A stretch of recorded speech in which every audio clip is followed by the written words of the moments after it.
laughing. Make sure we So thank you for having me. I love talking about the things that I'm passionate about. Who doesn't? So it's actually a bit of an honor for me to talk about these things. So and the sun was shining in West London this morning. It's now disappeared a little bit. But I'm just going to talk about three things. And it's a bit strange, actually, being the CEO of Ella's Kitchen, and I'm not talking about Ella's Kitchen at all. I'm being very millennial and making it quite a little bit about myself. So I'm just going to talk a little bit about me, then B Corp, what it is, and why I think it matters so much, and then the wider impact that we can all have. So just three simple things. So first off, and I've made it a bit whizzy, mainly to keep myself awake on this very early Wednesday morning. I got the day right. I'm doing okay. So I've got four passions in my life, five if you include Arsenal Football Club. Sorry for those that support another football team. But actually, and the reason why I don't include Arsenal is because ever since Arsene Wenger left, all those years ago, I've been sort of slight deep decline. He was there for so long, almost quarter of a century. But now we're top of the league. I'm kind of like, I need to change this to a number 5 shirt because we seem to be doing okay under Mikel Arteta. But four main passions in my life. This is my wife, Rachel. So we've been married for 15 years. We kind of fell in love at Glastonbury in 2005. I showed this picture. It's quite funny, actually. I showed this picture when my parent company is called Hain Celestial. So they bought Ella's Kitchen 10 years ago. They're a big NASDAQ listed company. And I went to talk to them about sustainability, and I just introduced myself a bit, and I had this picture. And the guy in the front of the where he's presenting, he burst out laughing. And I thought, that's a bit rude. And I said, what's so funny? And he said, what do you do? Rescue her from a burning building. And I went on to the next slide, and then I was like, oh, you're saying, why did she marry me? Which is really rude. I mean, it's fair enough, but it's also really quite rude. So that's my wife, Rachel. These are my two kids, Mimi and Orla. They are best friends, slightly codependent on each other. Lockdown was great in a way because they did the first one anyway. The last one was terrible, I think, for all of us. But I got to teach them table tennis. So we played table tennis for 2 hours a day, and they're now really good at table tennis. But they are obviously a big passion of mine. Ella's Kitchen. I mentioned a little bit when we were chatting before about how it's changed my life. And I haven't got anything in here about Ella's Kitchen. But it's just the most wonderful place. And it's the best place I've ever worked. It will be the best place I ever work. Unfortunately, like Arsene Wenger, at some stage, I'm going to have to leave. I don't want people pointing in the corner in a meeting room. Who's the old guy asleep in the corner? It's like, don't worry about him. We don't take any notice of him. So yeah, I could talk about Ella's for a long, long time.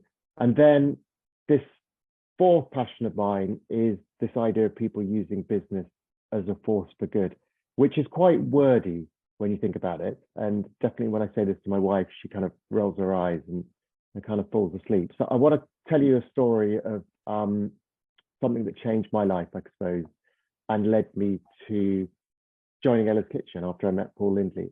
And the story, it's a true story, and it relates to something that happened in 1999, and it involves the UNHCR. So the UNHCR is the United Nations High Commission for Refugees. They are responsible for looking after refugees in war-torn countries.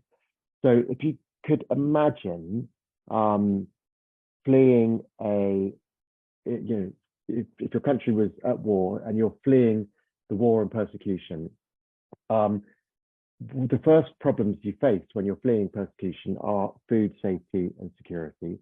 Believe it or not, closely after that for refugees is a loss of identity. So imagine, Sarah and Peter, I can see you, you're fleeing persecution, you go from one country to another. Imagine if I dropped you in a country in Africa, you had no passport, no identification, nothing at all. That loss of identification for refugees is a really, really powerful thing. Now, in 1999, 650,000 people left Bosnia over a long weekend fleeing the war, going into a camp of over 1 million people. And they were faced with the food safety security. And they were also faced with the loss of identity. And you had parents getting displaced from children in these massive camps. They're going over this rocky terrain. They lose their children, and this was thousands and thousands of people this happened to. Now, imagine, I don't know how many people on the call are parents, but we've all got parents or had parents.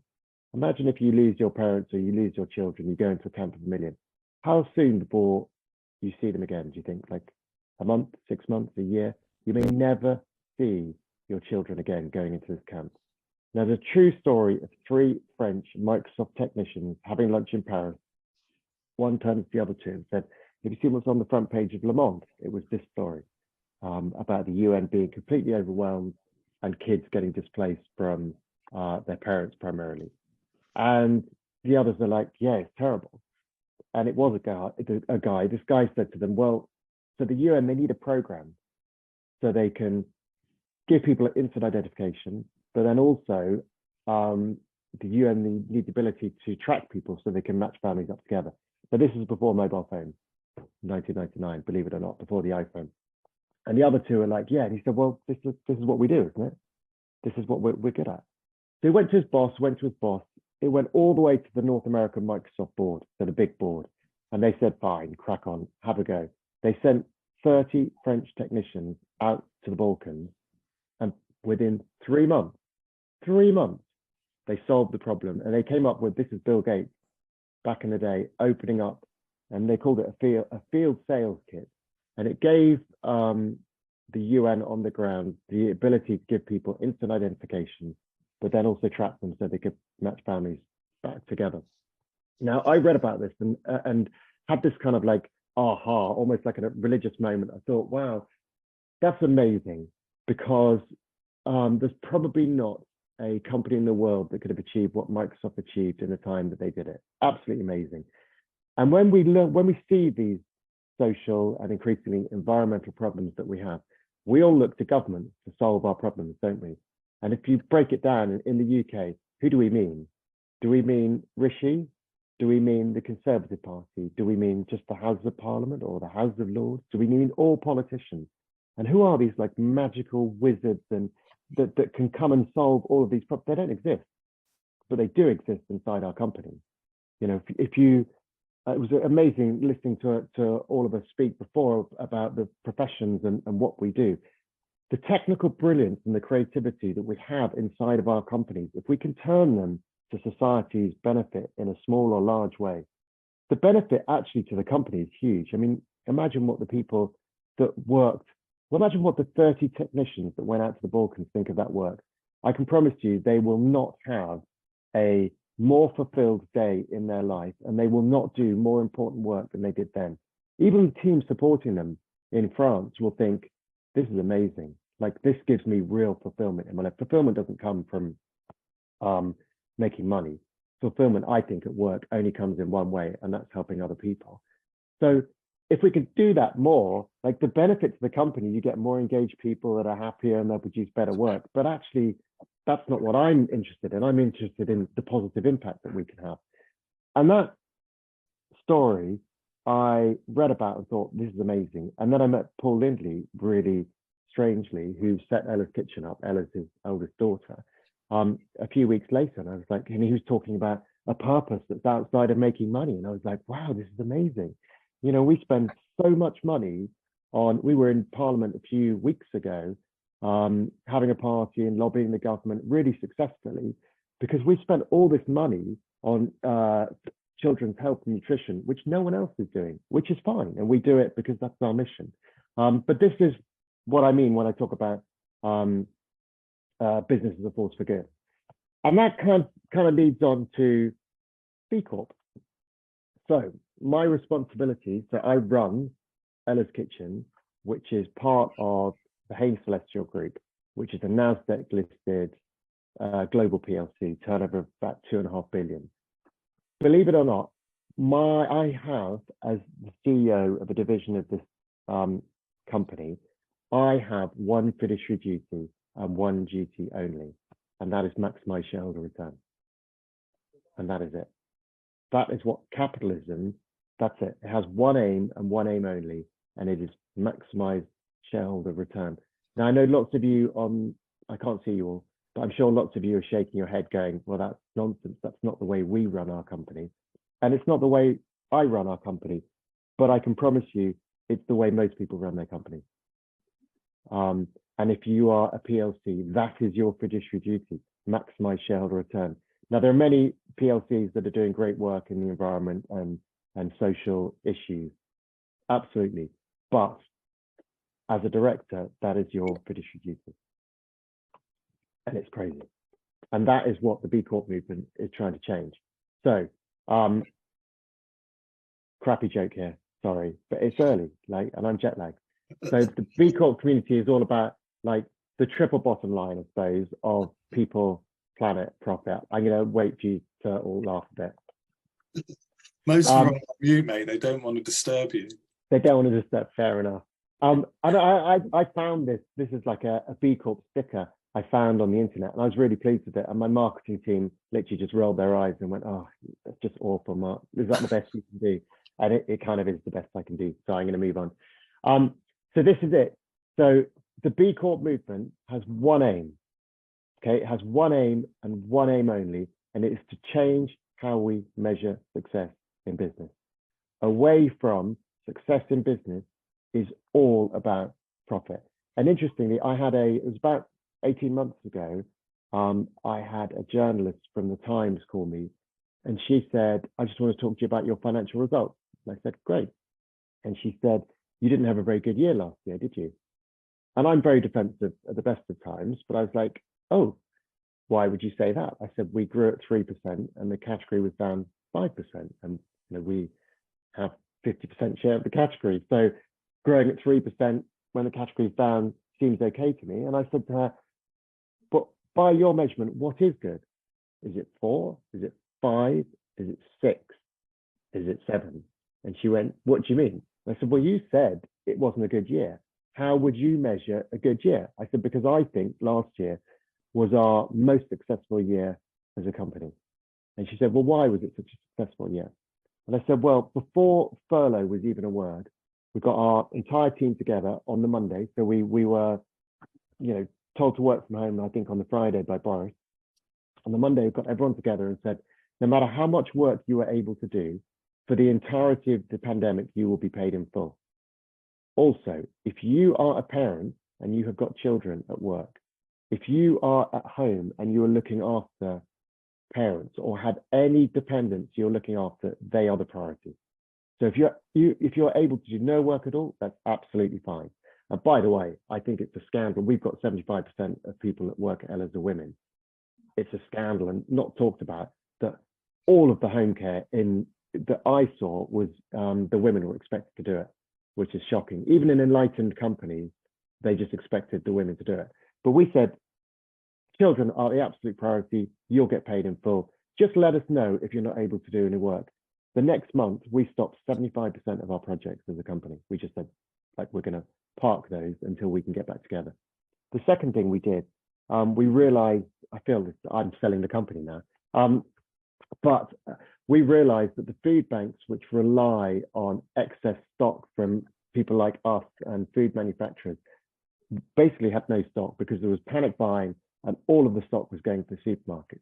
So we prioritized getting food to our food banks and the most vulnerable children in society. And we gave away 1 million pouches to the most vulnerable children in society. And the third thing I said to her is we've just set targets to become a net zero business, and they've been signed off by the Science Based Targets Initiative, one of only a handful of the companies at that time who had achieved that. It's like the UN gold standards for net zero.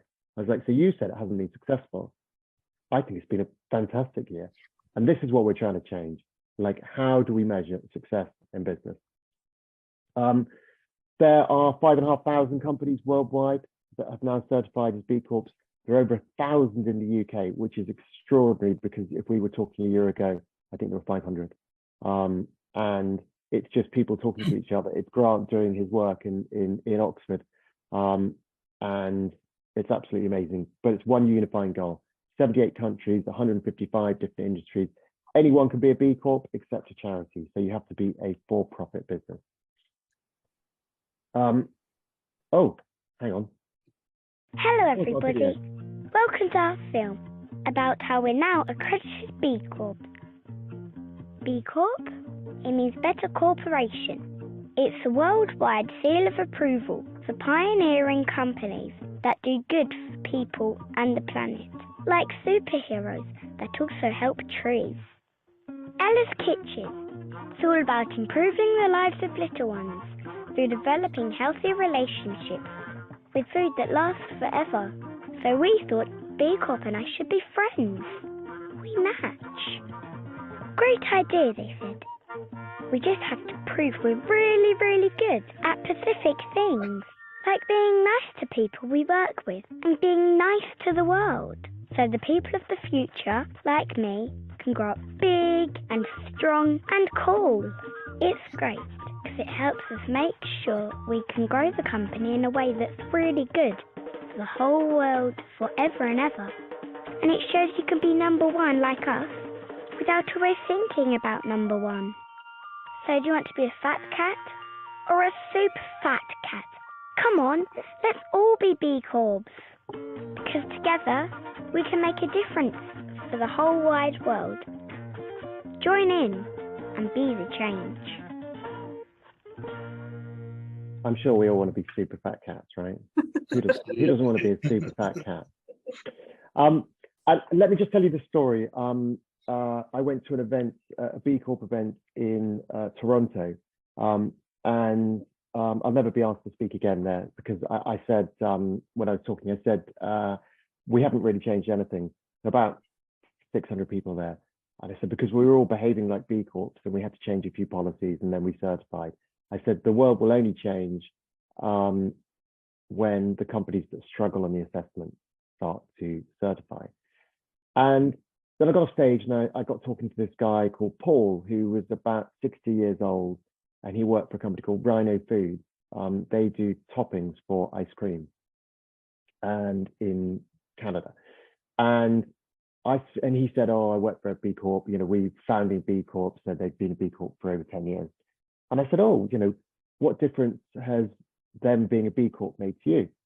And he said, oh, I'll tell you. He said he worked in the freezer department, so on the factory floor of Rhino Foods, and they introduced this policy, which they called the $1,000 emergency, whereby if you're a full-time employee, you worked on a factory floor, you could borrow $1,000 from the company, and then that $1,000 would get taken out of your wage incrementally over the next 3 months till you paid it back. So it's basically a guaranteed from the company interest-free loan. And the reason why they introduced it, he said, is the senior team sat around and they were talking about how can we improve the lives of the people that work for us. And there's this terrible statistic that 70% of Americans couldn't afford a $1,000 emergency 10 years ago. Imagine 70% can't afford a $1,000 emergency. So your car breaks down, you can't afford to fix it, bad luck, you lose your job. Or your child falls over, breaks their arm, and you haven't got medical insurance. You know, what do you do? And he said, over the last 10 years, he said, I drew down on this 14 times, like 14 times. And I was like, wow, that's amazing. And he said, Mark, I'm not going to tell you the reasons why. He said, to me, they were a lifesaver. And that's the important thing. And then, I haven't got his picture here. That would be freaky. That would be creepy. He then got his phone though, and he said, he got his phone out and he said, here's a picture of my granddaughter. Sorry, my daughter, not granddaughter. He said, here's a picture of my daughter. He said, she lost her husband in Afghanistan. And then he went to the next picture and said, here's a picture of my 3 grandchildren. He said, they're homeless. He said, and Mark, I've never been able to buy a house because no one would lend me the money. I couldn't get a mortgage. He said, but unbeknown to me, but known to the company, he said, because this is one of the many reasons they set this scheme up. He said, I didn't realize because I'd been borrowed 14 times from the local bank, and then it got taken out of my salary. He said, I built up a credit history for the first time in my life. And he went to the next picture and said, here's a picture of the house that I was able to buy last year because of the scheme that was set up. And then he went to the next picture and said, here's a picture of my 3 grandchildren playing on the lawn of the house. that I was able to buy. So they now live with me. He said, so you asked me what difference it made to me. He says, changed my life forever, changed my daughter's life forever, and it's changed my 3 grandchildren's life forever. And by now I was feeling pretty bad. And he said, and do you know what it cost the company? Nothing. It didn't cost them anything. It cost them a little bit of interest on the 1,000. I mean, what's that? £10. And for me, this sums up the whole B Corp philosophy. It doesn't have to cost money. It just, just have to sit around creatively and thinking, how can we do better? And I think this is my big selling point, if there was a selling point for B Corp. I love this quote from Simon Sinek: the true value of a leader is not measured by the work they do. A leader's true value is measured by the work they inspire others to do. And this is kind of where we're using B Corp at Ella's Kitchen. So we're a 100 million turnover business. We've got 100 people in our business. We've probably got 1 million people that work in our supply chain, directly in our supply chain. And I would say we've got an opportunity and a responsibility to try and change all of their lives. So we have a program in place that if you supply us with anything at all, we want you to fill out the B Corp assessment. There's a light version that you have to fill out. We can then de-risk our supply chain, and we can encourage and help and inspire and offer our systems to all the companies that supply us, to try and, inspire them to become B Corp.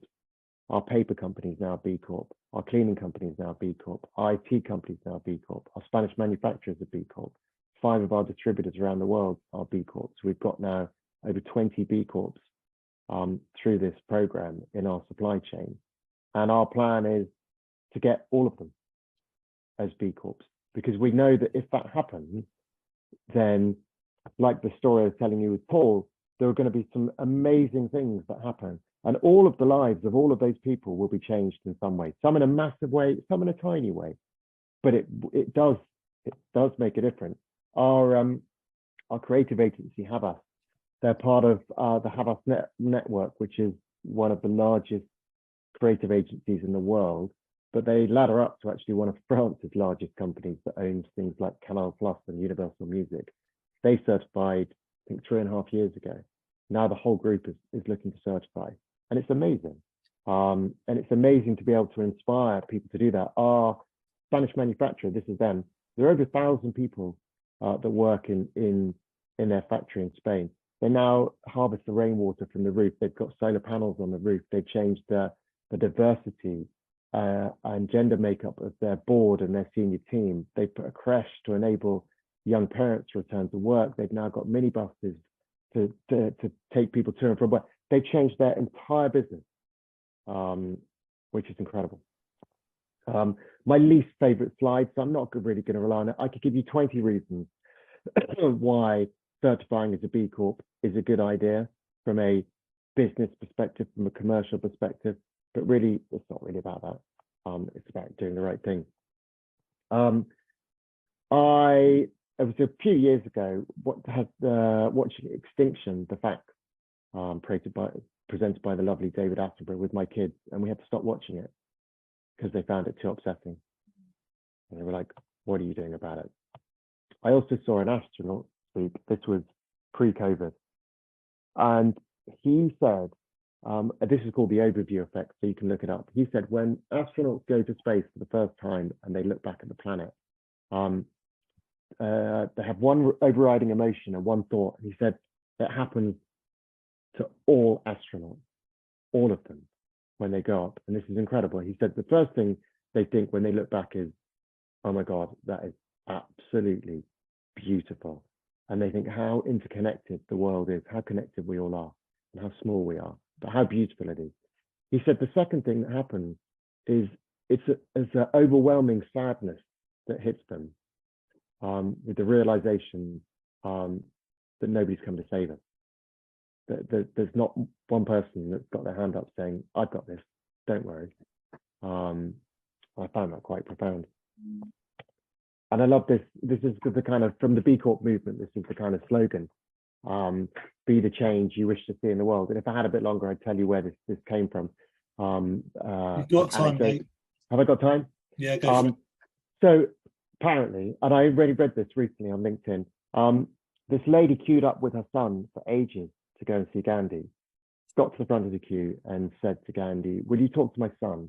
Because he's eating too many sweets, eating too much sugar, and it's become a real problem. And Gandhi looked at her and said, yeah, absolutely no problem. Would you mind coming back in 2 weeks' time?